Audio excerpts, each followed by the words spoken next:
The Defense WWII accounting agency announced Thursday that a U.S. Army soldier killed during World War II from Parkersburg was accounted for.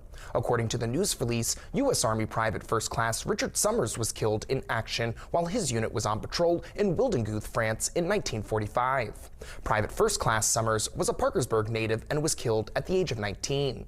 He was one of 4 fallen unidentified soldiers recovered from Wildenguth between July 1947 and July 1950.